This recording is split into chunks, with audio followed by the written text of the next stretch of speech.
Olá pessoal, bem-vindos ao canal. Eu sou a Carla e hoje vamos conversar sobre um tema muito importante, a Síndrome de Down. Já quero começar quebrando mitos e trazendo informação baseada em evidências científicas. A Síndrome de Down é a alteração genética mais comum que chega ao nascimento, e entender suas características é fundamental para promover inclusão, cuidado e desenvolvimento. Fica comigo até o final, porque vamos desvendar tudo sobre suas causas genéticas, como é feito o diagnóstico, inclusive o pré-natal, os sinais clínicos no recém-nascido, os riscos associados e, o mais importante, o que realmente influencia o desenvolvimento da criança. E claro, se você apoia a divulgação de informação de qualidade, já deixa o seu like e se inscreve no canal para não perder nada. Vamos começar pelo básico. O que é a Síndrome de Down? A condição foi descrita pela primeira vez há mais de 150 anos por John Langdon Down, um médico britânico. Mais tarde, já em 1959, o geneticista francês Jérôme Lejeune descobriu a causa genética, a trissomia do cromossomo 21. Mas o que isso significa? Nossas células têm 23 pares de cromossomos, que são como pacotinhos de DNA. No par de número 21, as pessoas com síndrome de Down têm um cromossomo a mais. Em vez de 2, elas têm 3. Esse excesso de material genético, mesmo sendo de um cromossomo pequeno, altera diversos processos biológicos e impacta o desenvolvimento do corpo e do cérebro. Existem 3 tipos de alteração que podem causar a síndrome de Down. O mais comum, responsável por cerca de 96% dos casos, é a trissomia simples, também chamada de não disjunção. Isso acontece por um erro na divisão celular, lá na formação do óvulo ou do espermatozoide. É um evento aleatório, que não tem nada a ver com algo que os pais fizeram ou deixaram de fazer. Depois, temos o mosaicismo, que corresponde a cerca de 2% dos casos. Aqui, o erro na divisão celular acontece depois da fecundação. O resultado é que apenas uma parte das células do corpo tem o cromossomo 21 extra, enquanto as outras têm a quantidade normal. Por fim, com outros 2% dos casos, temos a translocação.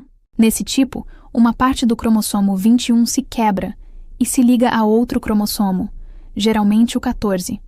A pessoa continua tendo o número correto de cromossomos, 46, mas carrega um pedaço extra do 21, o que causa as características da síndrome. É importante saber que, em alguns casos de translocação, a alteração pode ser herdada de um dos pais. O cromossomo 21, apesar de ser um dos menores, representa 1,5% de todo o nosso genoma e carrega genes importantes, ligados ao desenvolvimento cognitivo, ao sistema imunológico e à formação do coração. Agora, vamos falar sobre os fatores de risco. O principal e mais conhecido fator de risco para a ocorrência da trissomia simples é a idade materna avançada. Os dados mostram que, aos 20 anos, o risco de uma mulher ter um bebê com síndrome de Down é de 1 em cada 2.000 gestações. Aos 34 anos, esse risco sobe para 1 em 450, e a partir dos 45 anos, pode chegar a 1 em cada 30. Mas atenção para um ponto crucial. Embora o risco individual aumente com a idade, cerca de 80% das crianças com síndrome de Down nascem de mães com menos de 35 anos. Por que isso acontece? Simplesmente porque a grande maioria das mulheres engravida nessa faixa etária. Ou seja, a síndrome de Down pode acontecer em qualquer gestação, independentemente da idade da mãe. Felizmente, o diagnóstico pré-natal avançou muito nos últimos anos, permitindo que a família se prepare e planeje os cuidados necessários desde cedo.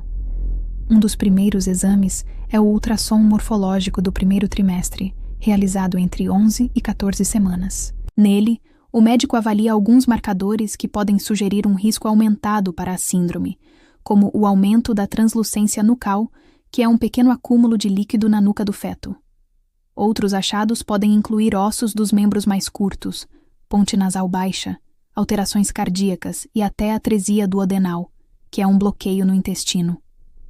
Além do ultrassom, existe o teste triplo de risco fetal, um exame de sangue materno que analisa os níveis de 3 substâncias: a alfa-fetoproteína, que costuma estar baixa, o HCG, que geralmente está elevado, e o estriol livre, que fica reduzido.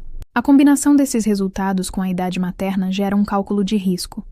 No entanto, é fundamental entender que tanto o ultrassom quanto os testes sanguíneos são exames de triagem. Eles não dão o diagnóstico. Eles apenas indicam um risco maior ou menor. Para ter a confirmação com 100% de certeza, é preciso fazer um exame genético, que analisa diretamente os cromossomos do feto. Os métodos para isso são invasivos. A biópsia de vilo corial é feita entre a 7ª e a 9ª semana de gestação e coleta uma pequena amostra da placenta. A amniocentese é realizada entre a 12ª e a 16ª semana, retirando uma amostra do líquido amniótico. E a cordocentese, mais rara, coleta sangue do cordão umbilical. A decisão de realizar ou não um exame invasivo deve ser discutida em detalhes com o médico obstetra e o geneticista.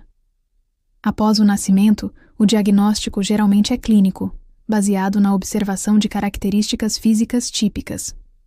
Existe uma lista bem detalhada de sinais comuns, os chamados sinais cardinais, que aparecem em mais de 40% dos recém-nascidos, incluem a hipotonia muscular, que é uma flacidez, um tônus muscular diminuído, presente em 80 a 90% dos bebês.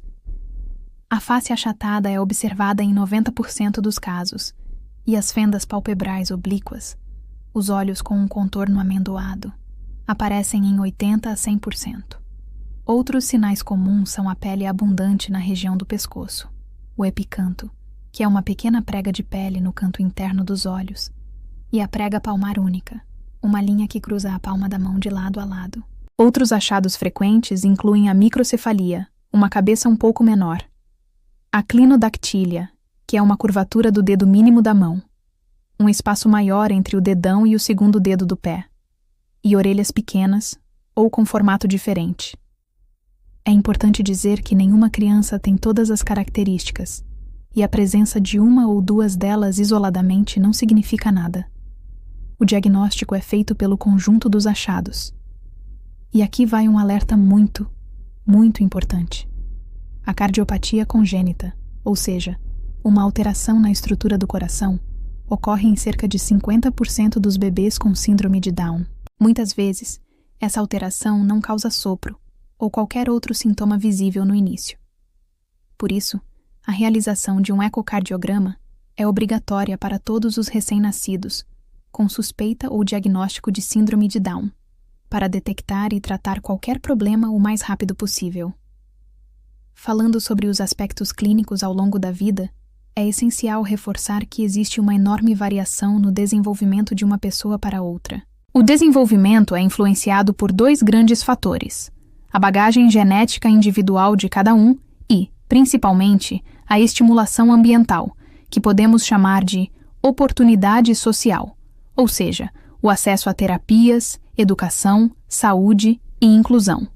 Revisando os aspectos mais frequentes, a hipotonia muscular está presente em quase 99% das pessoas, impactando o desenvolvimento motor. O comprometimento intelectual é universal, mas varia de leve a moderado na grande maioria dos casos. Mãos largas com dedos curtos são vistas em 70% e a prega palmar única em 40%. As cardiopatias, como já dissemos, afetam metade das pessoas. E a hiperextensão articular, uma flexibilidade maior nas articulações, é vista em 80% dos casos. Outros pontos de atenção são o maior risco de infecções, especialmente respiratórias, devido a alterações no sistema imunológico.